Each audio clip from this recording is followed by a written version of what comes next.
Nandito na ang Purita. Naku, magtago kayo. Malilay mo sa inyo yan. Pang-aasar ng kaklase ni Alisa. Hindi na lamang iyon pinansin ni Alisa at dumiretso na sa upuan. Lumapit naman sa kanya ang kaklase niyang iyon. Hoy Pulubi, hindi na babagi dito ang mga mahihirap na katulad mo. Kaya pwede bang umalis ka na lang? Nakakasuka na yung pagmumukha mo. Pang-iinsulto nito sa kanya. Nasasaktan man, ay hindi na lamang ito pinansin ni Alisa. Ayaw niya ng gulo, pero sadyang hindi iyon ang gusto ng kaklase niya. Hinila nito ang buhok niya. Ano ba? Kinakausap kita, di ba? Bakit ayaw mong magsalita? Galit na sigaw nito. Hinarap naman ni Alisa ito. Ayoko ng gulo. At isa pa, wala rin namang kwenta kung pakikipag-usap ako sa iyo. Sagot ni Alisa dito. Lalong nagalit ang kaklase niya. Ah, ganun pala. Sigaw nito. Nagtungo ito sa basurahan at kinuha iyon. Tsaka nito itinapon ang laman ng basurahan kay Alisa. Ayan, yan ang nababagay sa iyo, basura. Dahil isa kang basura, nangangamoy at amoy bulok, katulad mo. Sigaw nito. Narinig naman ni Alisa na pinagtatawanan siya ng mga kaklase niya. Ni hindi man lamang siya tinulungan ng mga ito. Siguro ay dahil mas mataas ang estado ng mga ito kaysa sa kanya. Mayaman ang mga ito, habang siya ay hamak na probinsyana lamang. Magsasaka lamang ang mga magulang niya. Samantalang ang mga kaklase niya ay anak ng mga politiko at mga mayayamang negosyante. Kaya ano bang laban niya sa mga ito? Gusto lamang naman niya mag-aral sa isang kilala at sikat na eskwelahan dahil alam niyang maganda ang turo dito. Ngunit hindi naman niya akalain na mamaltratuhin siya ng mga kaklase niya. Maswerte na siya at naging scholar siya sa eskwelahang pinapasukan niya ngayon. Panghahawakan na lamang niya ang pangarap niya at titiisin ang pagmamaltrato ng mga kaklase niya sa kanya. Hi! Ikaw ba si Alisa, yung scholar? Tanong ng isang lalaki sa kanya na schoolmate niya. Gumiti naman si Alisa at tumango. Oo, ako nga. Anong maitutulong ko sa'yo? Tanong ni Alisa. Kung pwede sanang makipagkaibigan sa'yo. Mukha kasing lonely ka eh. Sagot nito. May saya namang naramdaman si Alisa. Hindi niya akalain na may gustong makipagkaibigan sa kanya kahit na isa lamang siyang scholar. Kaya't hindi na siya nagdalawang isip at tinanggap ang pakikipagkaibigan nito. I'm Alex. Nice to meet you. Pakilala nito. Alisa, nice to meet you din. Saad ni Alisa. Hindi na nagtagal ay naging malapit sila sa isa't isa. Napakasaya ni Alisa dahil may kaibigan na siya sa kanyang eskwelahan. Lagi na silang magkasama at halos hindi sila mapaghiwalay. May ilan nga na pinagchichismisan sila kapag nakikita silang dalawa. Pero walang pakialam si Alisa doon dahil masaya siyang kasama ang kaibigan niyang si Alex. Kung ayos lang sa'yo, pwede bang sabay tayong kumain sa cafeteria? Libre ko. Imbita nito sa kanya. Masayang tumungo si Alisa. Oo naman, halika na. Tsaka gutom na rin ako. Gumiti naman si Alex. Tara, kain na tayo. At nagpunta na ang dalawa sa cafeteria. Pagkarating doon, ay pinagtitinginan sila ng mga estudyante at nakakarinig ng tawanan. Hindi na lamang iyon pinansin ni Alisa dahil masyado siyang masaya na may kaibigan na siya. Humanap sila ng table at umupo doon. Hintayin mo na lang ako dito ibibili kita ng pagkain. Ano bang gusto mo? Tanong ni Alex. Kahit spaghetti na lang. Iniwan na siya nito at bumili ng pagkain nila. Hoy Pulubi, mukhang ang saya-saya mo ngayon Anong meron? Tanong ng kaklase ni Alisa na si Stacy at Missy. Hinarap naman ito ni Alisa. Wala kang pakialam. Matapang na sagot ni Alisa dito. Sabayang saad ng mga tao sa paligid nila. So, matapang ka na ngayon? Alam mo bang sa isang piti ko lang ay pwede ka nang ma-expel dito? Ano kayong magagawa mo kapag ginamit ko ang connection ko para mapatalsik ka? Nakangising sa ad ni Stacy. Napaka-cheap mo naman kung gagawin mo yon. Kung hindi ka siguro mayaman, anong magagawa mo? Ang tumahol na parang aso, katulad ng ginagawa mo ngayon. Pang-iinsulto ni Alisa dito. Kaya't lalong nainis si Stacy sa kanya. Akmang sasabunutan na sana siya nito nang biglang dumating si Alex. Hey, what's happening here? Tanong ni Alex. Napatingin naman sa kanya ang lahat. Napangisi naman si Stacy. So, ikaw ba ang bagong kaibigan ng pulubing ito? Tanong ni Stacy. Napatingin naman si Alisa kay Alex. Sigurado siyang ide-deny nito na magkaibigan sila. At naisip niya na mas mabuti na yon para hindi na ito madamay sa gulo ng buhay niya. Oo naman, kaibigan ko si Alisa. Napuno ng saya ang puso ni Alisa sa narinig. Oh, good job, babe. Nautong mo ang pulubi na ito. Nalito si Alisa sa sinabi ni Stacy. Nagulat na lamang siya nang maghalikan ng dalawa. Alex, anong ibig sabihin nito? Naguguluhang tanong ni Alisa. Hindi ito nagsalita, bagkus ay tinapunan siya nito ng spaghetti na ipinabili niya. Sabay ngumisi. Ha, akala mo ba talaga may makikipagkaibigan sa'yo? Sa isang hampas lupang katulad mo? Inutulang kita para naman paniwalaing kaibigan mo ko para makita ng lahat kung gaano ka kawawa. Ikaw naman, utu-utu ka. Sagot nito at tumawa ng malakas. Parang sinaksak ang puso ni Alisa. Akala niya'y nagkaroon na siya ng kaibigan, ngunit mali pala siya. Mukha ngang imposible na magkaroon siya ng kaibigan sa lugar na iyon. Pinigilan ni Alisa ang maluha. Iiyak na yan! Iiyak na yan! Pangungutya ng mga taong nakapaligid sa kanya. Hindi na napigilan ni Alisa na maluha. Lahat ng sama ng loob niya ay nilabas niya sa pamamagitan ng pag-iyak. Naiinis siya dahil napaka-miserable niya. Hindi man lamang siya makaganti sa mga ito, sa mga ginawa ng mga ito sa kanya. Ang lahat ng tao sa paligid niya ay pinagtatawanan siya. Nanakbo na lamang siya paalis sa lugar na iyon. Nagkulong siya sa banyo at doon siya umiyak ng umiyak.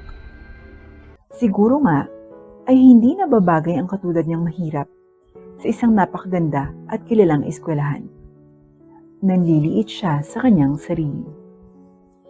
Napapaisip siya na kung ipinanganak ba siyang mayaman ay hindi mangyayari sa kanya ang mga ito. Magiging maganda ba ang trato ng mga kaklase niya sa kanya? Maraming tanong ang umiikot sa isip niya. Pero alam naman niyang wala siyang makukuhang sagot sa mga katanungan niyang iyon. Pinunasan niya ang kanyang mga luha. Kailangan niyang magpakatatag. Kailangan niyang maging malakas para sa pangarap niya. Kung magpapaapekto siya sa mga ito, ay masasayang lamang ang mga pinaghirapan niya. Kung kaya't magpapatuloy siya kahit na anong mangyari. Umuwi siya puno ng spaghetti ang mukha at namantsahan pa ang damit niya gawa ng sauce. Habang naglalakad siya pa uwi, ay pinagbubulungan at pinagtatawanan siya ng mga tao dahil mukha siyang tanga sa itsura niya. Pagka-uwi sa kanilang bahay, ay nagulat ang kanyang ina sa itsura niya. Bakit ganyan ang itsura mo? Sinong gumawa nito sa'yo? Tanong nito. Wala po, Nay. Kasalanan ko po. Nadulas po kasi ako kaya natapon sa akin yung spaghetti na dapat sana kakainin ko. Palusot ni Alisa. Hindi ako ipinanganak kahapon, Alisa. Sabihin mo, may nambubuli ba sa'yo sa eskwelahan? Sabihin mo lang sa akin at ako na ang bahala. Tanong nito. Ano naman ang magagawa niyo, Nay? Kahit mag-report tayo sa school, hindi tayo papansinin ng mga yon. Makapangyarihan sila. Nay, wala tayong laban sa kanila dahil sila ay may pera at tayo ay mahirap lang. Kaya huwag na kayong mangyalam. Kaya kong sarili ko. Matatag na pahayag ni Alisa. Pero anak, kung lumipat ka na lang kaya sa ibang eskwelahan, para hindi ka mabuli ng mga anak mayaman na yon. Suwestyon ng kanyang ina. Hindi, Nay. Hindi ako aalis. Gusto niyo bang mawala ang lahat ng pinaghirapan ko? Marami na akong isinakripisyo para maging scholar ng eskwelahan na ito. Kahit ilang beses nila akong maliitin at apak-apakan ng pagkatao ko, hindi ako susuko. Determinadong saad ni Alisa. Kinabukasan, pumasok na si Alisa sa eskwelahan. Hey guys, paparating na ang pulubi. Ihanda nyo ng mga pera nyo. Siguradong malilimos na yan. Pang-aasar ni Stacy at ito'y tumawa. Nagtawanan rin ang mga kaklase nila. Dumiretso na lang si Alisa sa upuan niya. Sinunda naman siya ni Stacy. Ano, iiyak ka na ba? Akala mo talaga siguro may makikipagkaibigan sa iyo, no? Pero mali ka. Walang makikipagkaibigan sa hampas-lupang tulad mo. Hindi ka nababagay dito. Dahil hampas-lupa ka lang. Nababagi ka sa basurahan, hindi dito. Pangiinsulto nito sa kanya. Isa kang estupida, desperada. Ngunit hindi ito pinansin ni Alisa. Bigla siyang dinuro nito sa noo. Tandaan mong hampas-lupa ka. Hindi tayo magka-level. Ako ang nasa pinakamataas at ikaw naman ang nasa pinakaibaba. Kaya huwag na huwag mong tatangkain na banggain ako dahil alam mo na ang mangyayari sa'yo. Naiintindihan mo ba? Hindi umimik si Alisa at tahimik lamang ito. Dinaasan na lamang siya nito ng kilay at ngumisi saka siya iniwan. Dumating na ang guro nila at nagturo. Alisa, answer question number 3. Utos ng guro. Tumango naman si Alisa at nagpunta sa blackboard. Uy, naamoy niyo ba yon? Ang lansa. Yak, kadiri naman, dito pa nagkalat. Looks like someone needs to go to the bathroom. Rinig ni Alisa na nagbulungan ang mga kaklase niya. Hanggang sa napansin niya na may tumutulo sa palda niya na kulay pula. Alisa, it looks like you need to go to the bathroom. You may go. Saad ng guro nila. Kadiri naman, Alisa. Dito ka pa nagkakalat ng regla mo. Saad ng isang kaklase niya. Bigla namang nagtawanan ang mga iba. Class, quiet. Saway ng guro. Nagtatakbo naman sa hiya si Alisa. Wala naman siyang regla sa araw na yon. Sigurado siyang pinlano yon ng mga kaklase niya para ipahiya siya. Naluha na lamang siya sa galit at hiyang nararamdaman.